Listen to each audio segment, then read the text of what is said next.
कहानी की शुरुआत में हम देखते हैं कि धरती पर चारों ओर तबाही मची हुई थी। वो इमारतें जो एक जमाने में आसमान चूमती थी, वो आज एक एक करके धाराशायी हो रही थी। अब इस शहर में मलबे के अलावा और कुछ नहीं बचा था और इसका कारण थे पौधे। लेकिन ये कोई आम पौधे नहीं थे, बल्कि ये 40-50 फुट के लंबे चौड़े पौधे इंसानों के लिए बहुत बड़ा खतरा बन गए थे, क्योंकि ये बहुत ज्यादा तेजी से बढ़ते थे। इस वक्त इन पौधों ने धरती का 80% हिस्सा अपने कब्जे में कर लिया था और इनकी वजह से आम इंसान और जानवर बिल्कुल खत्म होने की कगार पर थे। लगभग 2 साल बाद हम युआन नाम की एक नन्ही बच्ची को देखते हैं, जो एक जंगल में अपने छोटे से कुत्ते के साथ खेल रही थी। अचानक उसके पिता यांग ने उसे उठाया और उसे लेकर अपने घर की ओर भागने लगा। असल में जल्द ही सूरज डूबने वाला था और रात के समय बाहर होना खतरे से खाली नहीं था। पर जब युआन का कुत्ता जंगल की ओर भागा तो वो अपने पिता से हाथ छुड़वाकर कुत्ते के पीछे भागी। अब यांग के पास युआन के पीछे जाने के अलावा कोई दूसरा रास्ता नहीं था। इधर युआन का कुत्ता न जाने किस रास्ते चला गया था और उसका पीछा करते हुए युआन जंगल की गहराइयों में जा पहुंची। उसके सामने एक बहुत बड़ा पौधा था जो चारों ओर से बेल के जाल से घिरा हुआ था और धड़कते दिल की तरह हिल रहा था। उसके चारों ओर कई इंसानों की लाशें लटक रही थी और उनकी देखरेख के लिए वहाँ सांप जैसे खूंखार पौधे मौजूद थे। जैसे ही पौधे को युआन की खुशबू आई तो उसने युआन पर हमला करने के लिए अपना मुंह खोला। खुशकिस्मती से ऐन वक्त पर यांग ने वहाँ आकर युआन की जान बचाई। वो युआन को अपनी बाहों में उठाकर भाग निकला और सीधा अपने घर जाकर ही रुका। उसने फटाफट सारे दरवाजे बंद किए और घर में यूवी लाइट्स जलाई, क्योंकि इन लाइट से पौधे दूर रहते थे। आखिरकार उसने चैन की सांस ली। अब युआन को काफी पछतावा हो रहा था, क्योंकि उसकी वजह से उसके पिता भी इतनी बड़ी मुसीबत में पड़ गए थे। और यांग ने उसे माफ कर दिया और फिर उसकी घड़ी में एक ट्रैकर फिट किया ताकि उसे युआन की लोकेशन हमेशा पता हो।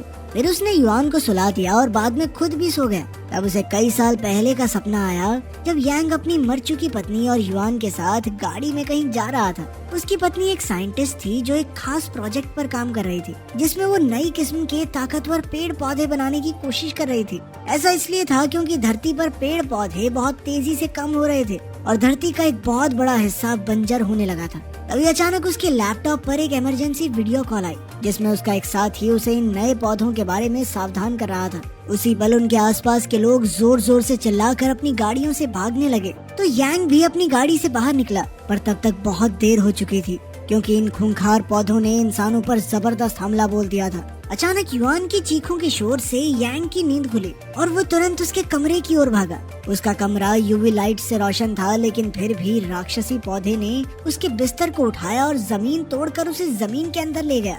तभी यांग को याद आया कि उसने युआन की घड़ी में ट्रैकर लगाया था और वो तुरंत अपना बैग पैक करके युआन की खोज में निकल पड़ा। वो ट्रैकर के पीछे एक पुरानी बिल्डिंग में आ पहुंचा, जहां युआन एक कमरे में बैठी थी। उसे चारों ओर से पौधों ने घेरा हुआ था और वो अपनी यूवी टॉर्च की मदद से जैसे तैसे अपना बचाव कर रही थी, मगर अब किसी भी समय उसकी बैटरी खत्म हो सकती थी। तब यांग ने अपनी टॉर्च युआन की तरफ फेंकी, जिसके बाद सारे पौधे यांग पर हमला करने के लिए आगे बढ़े। आखिरकार उसने दिमाग लगाकर एक खिड़की तोड़ डाली, जिससे कमरे में धूप आ गई और फिर युआन थक कर बेहोश हो गया। धूप आते ही सभी पौधे पीछे हट गए, क्योंकि असल में ये पौधे धूप से डरते थे। अब यांग एक बार फिर से कुछ साल पहले का सपना देख रहा था और इधर वो पौधे धीरे धीरे उसके शरीर को जकड़ने लगे थे। युआन ने उसे खींचकर बचाने की कोशिश की, मगर उसमें इतनी ताकत नहीं थी। वो बेहद हताश महसूस कर रही थी। लेकिन तभी अचानक एक तेज धार ब्लेड ने पौधों को काट कर यांग को आजाद करवाया। असल में फौजियों की एक छोटी सी टुकड़ी वहाँ घुस आई थी और वो इन खतरनाक पौधों का डटकर सामना करने लगे, मगर उनकी गोलियां और आग उगलती बंदूकें ज्यादा देर तक पौधों को रोक नहीं सकती थी। इधर एक फौजी यूवी डिवाइस को चलाने की कोशिश कर रहा था, मगर बदकिस्मती से वो चालू ही नहीं हो रहा था। कुछ ही पलों में यांग को होश आ गया और उसने बड़ी ही आसानी से वो डिवाइस ठीक करके चालू कर दिया, जिसके बाद उसमें से बहुत तेज यूवी रोशनी निकली। इस रोशनी के आते ही सभी पौधे पीछे हटकर अंधेरे में छुप गए। आखिरकार फौजियों ने यांग और युआन को बताया कि इन पौधों ने जमीन के नीचे अपना जाल बना लिया है, जो बहुत दूर तक फैला हुआ है और उसी के चलते मात्र 2 दिन बाद धरती पर तबाही मचने वाली है। ये जॉइंट फोर्सेस के फौजी थे, जिनका मकसद था एक ऐसे डिवाइस को ढूंढना जिसकी मदद से सभी पौधों को नष्ट करके धरती पर इंसानी जीवन को बचाया जा सके। इस वक्त वो जिस बिल्डिंग में थे, वो पौधों के आतंक से पहले एक रिसर्च सेंटर हुआ करती थी। अब फौजियों ने जल्द ही वहाँ से वो रीजेंट डिवाइस ढूंढ निकाला, जिसकी मदद से पौधों को नष्ट किया जा सकता है। फिर उन्होंने अपने हेडक्वार्टर्स में इसकी खबर दी अब उन्हें इस रीजेंट को एक लॉन्च स्टेशन में ले जाकर जमीन के नीचे मौजूद पौधों की जड़ों पर इस्तेमाल करना होगा। इस वक्त पूरी दुनिया में इस तरह के 140 डिवाइसेस थे और पौधों का खात्मा करने के लिए उन्हें सभी डिवाइसेस को एक साथ एक्टिवेट करना होगा। यांग को इस प्लान में थोड़ी गड़बड़ महसूस हो रही थी और तभी अचानक जमीन के नीचे से एक पौधा निकला और उसने एक ही झटके में यूवी डिवाइस तोड़ डाला। उसी पल चारों ओर अंधेरा हो गया और उन सब ने जैसे तैसे दीवारों में छेद किया ताकि थोड़ी धूप आए। इसी भागदौड़ में यांग ने देखा कि वो और उसकी बेटी बाकी फौजियों से अलग हो गए थे। वहीं फौजियों का कैप्टन भी बुरी तरह जख्मी हो गया था। लीमो नाम की फौजी कैप्टन का बहता खून रोकने की पूरी कोशिश कर रही थी। उसी समय एक बहुत बड़े सांप जैसा पौधा कमरे में आ घुसा और अपने शिकार की तलाश करने लगा। यांग ने उसे मारने के लिए एक लोहे का सरिया उठाया, मगर लीमो ने उसे रोक दिया। असल में एक खतरनाक पौधा देख नहीं सकता था और सिर्फ आवाज सुनकर ही शिकार पकड़ता था। अब उन्होंने रीजेंट उठाया और चुपचाप वहाँ से निकलने लगे, मगर युवान अचानक गलती से एक शेल्फ से टकरा गई। उसकी आवाज सुनते ही पौधा उस पर हमला करने के लिए झपटा तो लीमो और यांग उसकी मदद के लिए आए, मगर ये पौधा बेहद ताकतवर था। इसके सामने टिकना आसान नहीं था। उसी समय कैप्टन ने बीच में आकर अपनी बंदूक से पौधे पर गोलियां चलाई, पर उससे भी कोई फर्क नहीं पड़ा, बल्कि अब पौधे ने सबको छोड़कर कैप्टन को ही जकड़ लिया। लीमो उसकी मदद के लिए आगे आई, पर तब तक काफी देर हो चुकी थी क्योंकि कैप्टन ने पहले ही अपने ग्रेनेड की पिन निकाल दी। अचानक जबरदस्त धमाका हुआ जिसमें कैप्टन ने अपनी जान की बाजी लगाकर उस वहशी पौधे को खत्म कर दिया। इस धमाके से लीमो, यांग और युआन उड़कर सड़क पर आ गिरे, जहां उन्हें बाकी फौजी भी मिल गए। खुशकिस्मती की बात तो ये थी कि रीजेंट भी उनके साथ ही बाहर आ गिरा था, मगर कैप्टन की मौत की खबर सुनकर सब काफी मायूस हो गए थे।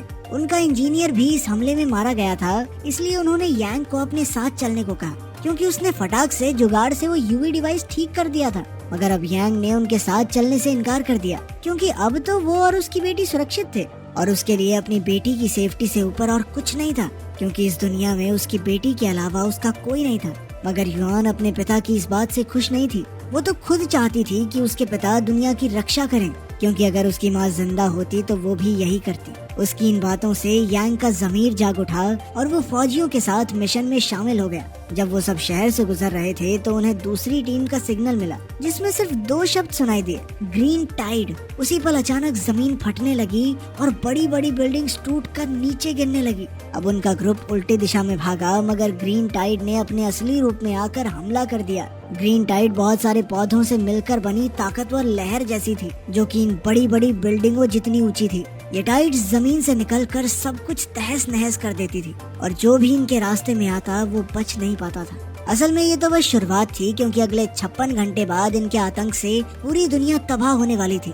इधर लीमो का ग्रुप अपनी जान बचाकर भाग रहा था, मगर आगे रास्ता बंद था और पीछे से टाइड बहुत तेजी से उनकी ओर बढ़ रही थी। तभी वो बड़े बड़े खड्डे फांदकर आखिर में एक बस में आकर घुस गए। जैसे ही टाइड ने उन पर हमला किया तो वो बस उड़कर दूर मौजूद एक बिल्डिंग से जा टकराई।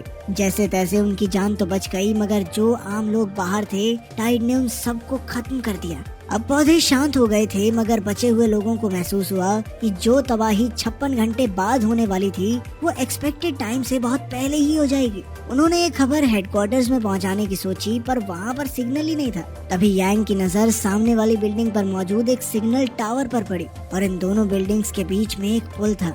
ये पुल काफी कमजोर हालत में था, मगर उनके पास इसे पार करने के अलावा कोई रास्ता नहीं था। अब वो सब बहुत ध्यान से फूंक फूंक कर पैर आगे बढ़ा रहे थे कि अचानक उनके साथ वाली बिल्डिंग एक ही पल में ढेर हो गई। उनकी जान तो बच गई, मगर बिल्डिंग के अचानक गिरने से चारों तरफ मिट्टी उड़ने लगी, जिससे युवान का पैर फिसल गया। उसी पल टीम का नया कैप्टन रस्सी के साथ उसके पीछे कूदा। वहीं यांग रस्सी पकड़कर उन्हें ऊपर खींचने की कोशिश कर रहा था, पर यह रस्सी बहुत नाजुक थी और उन दोनों का भार नहीं झेल सकती थी। तब कैप्टन ने युआन की जान बचाने के लिए अपनी जान की कुर्बानी दे दी। अब उसके मरने के बाद लीमो इस मिशन की कैप्टन थी। यांग ने जैसे तैसे युआन को ऊपर खींचा, पर अब पुल लगभग टूटने की कगार पर था। सभी फौजी तुरंत भागकर बिल्डिंग में घुस गए और ऐन वक्त पर यांग भी युआन के साथ अंदर आ गया। इसके बाद यांग ने वहाँ का सिग्नल टावर ठीक किया। फिर लीमो ने अपने कमांडर से बात की और जल्द ही वो पूरी दुनिया में मौजूद 140 ग्रुप्स से जुड़ गए। उसी पल इस नेटवर्क के सभी फौजियों को चौंका देने वाली खबर मिली। जो शक्तिशाली ग्रीन टाइड 56 घंटे बाद पूरी धरती को तबाह करने वाली थी, वो हमला अब सिर्फ 4 घंटों में होने वाला था। इसी के साथ उन्हें पता चला कि उन्हें जमीन के अंदर मौजूद जिन पौधों की जड़ों पर हमला करना है, वो एक खास मेम्ब्रेन के साथ सुरक्षित थी। यानी पहले जो उन्होंने 140 इलाकों में रीजेंट लॉन्च करने का प्लान बनाया था, उसका कोई फायदा नहीं होगा। अब उन्हें मेम्ब्रेन के किसी एक खास पॉइंट पर वार करना होगा ताकि जड़ों का सारा जाल खत्म हो जाए। मगर सबसे बड़ी दिक्कत तो ये थी कि उन्हें ऐसा कोई कमजोर पॉइंट पता ही नहीं था।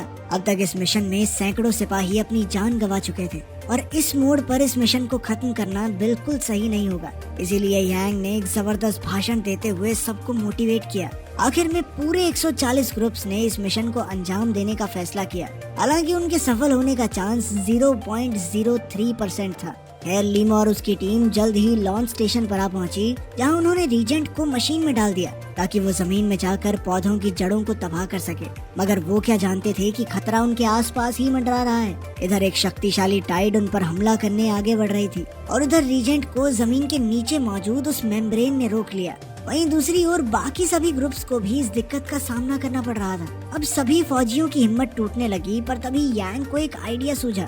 उसने कहा कि लॉन्च स्टेशन की बिजली वहां मौजूद वोल्केनो की जियोथर्मल एनर्जी से बनती है। अगर वो गर्मा गर्म लावा की सभी सुरंगों को बंद कर दें, तो सारा लावा एक ही जगह पर इकट्ठा हो जाएगा और फिर वो लावा बड़ी ही आसानी से जमीन के नीचे मौजूद उस सुरक्षा कवच मेम्ब्रेन को खत्म कर सकता है। मगर इसमें भी एक दिक्कत थी, क्योंकि सभी सुरंगों का कनेक्शन कट चुका था। इसीलिए अब उन्हें वहां जाकर सुरंगों के कंट्रोल सिस्टम को ही नष्ट करना होगा। यांग ने अपनी बेटी से वादा किया कि वो लौटकर जरूर आएगा और फिर बाकी की टीम के साथ इस खतरनाक मिशन के लिए निकल गया। जब वो जमीन के नीचे पहुंचे तो लावा की गर्मी की वजह से सब कुछ तप रहा था। साथ ही सुरंगों में जगह जगह पौधे कब्जा करके बैठे थे, जिससे उनका रास्ता बंद हो गया। जब वो आगे बढ़ने की कोशिश कर रहे थे तो अचानक यांग जख्मी हो गया। तब उनके एक साथी ने रास्ता साफ करने के लिए वहां बम धमाका कर दिया, जिसमें वो खुद भी मारा गया। लीमा और यांग के पास रोने तक का समय नहीं था, इसलिए वो बॉम्ब लेकर आगे बढ़े। अब उनके सामने एक दरवाजा आया तो उसने लीमो को दरवाजा खोलने को कहा। लीमो उसे खोलने के लिए कोई चीज ढूंढने लगी, लेकिन यांग चुपके से ही दरवाजा खोलकर उस पार चला गया और दरवाजा लॉक कर दिया। लीमो समझ गई थी कि यांग अपनी जान की बाजी लगाने वाला है, इसीलिए उसने यांग को दरवाजा खोलने को कहा और यांग ने अपना फैसला कर लिया था। उसने लीमो को युआन का ख्याल रखने को कहा और आगे बढ़ गया। वहीं बाहर धरती की सतह पर जमीन फटने लगी, क्योंकि एक बहुत बड़ी ग्रीन टाइड ने बाहर निकलना शुरू कर दिया था और सभी समझ गए कि बस भाई अब तो टाइम आ चुका है। वहीं दूसरी ओर यांग अपनी जख्मी टांग के साथ भी आगे बढ़ रहा था। अचानक उस पर छत से मलबा गिरने लगा और अब तो वो चल भी नहीं पा रहा था, पर फिर भी वो बम के साथ आगे रेंगता रहा। आखिरकार वो कंट्रोल सिस्टम पर ही पहुंचा और उसने बाकी फौजियों की टीम से बात की। उधर युआन मन ही मन में समझ चुकी थी कि उसके पिता दुनिया को बचाने के लिए अपनी जान की कुर्बानी देने जा रहे हैं। उधर युआन उसे देखकर रोते हुए वापस लौट आने को कहने लगी। अगर उसी पल बॉम्ब का टाइम खत्म हो गया और एक ही पल में सुरंगों में जोरदार धमाका हुआ, जिससे सारा लावा तुरंत ही एक जगह पर इकट्ठा हो गया। उसकी जबरदस्त गर्मी से पौधों की सेफ्टी मेम्ब्रेन पिघलने लगी और कुछ ही पलों में लॉन्चर के होते हुए रीजेंट पौधों की जड़ों के जाल में फंस गया। आखिरकार सभी जड़ें खत्म हो गई और जल्द ही धरती के सभी वहशी पेड़ पौधे भी खत्म होने लगे। अंत में धरती पर बचे हुए सभी लोग बहुत खुश थे, क्योंकि इंसानी प्रजाति पूरी तरह खत्म होने से बच रही थी। उस दिन के बाद से धरती पर एक नए समय की शुरुआत हुई और इंसानों ने धरती को संभाल कर रखने की कसम खाई।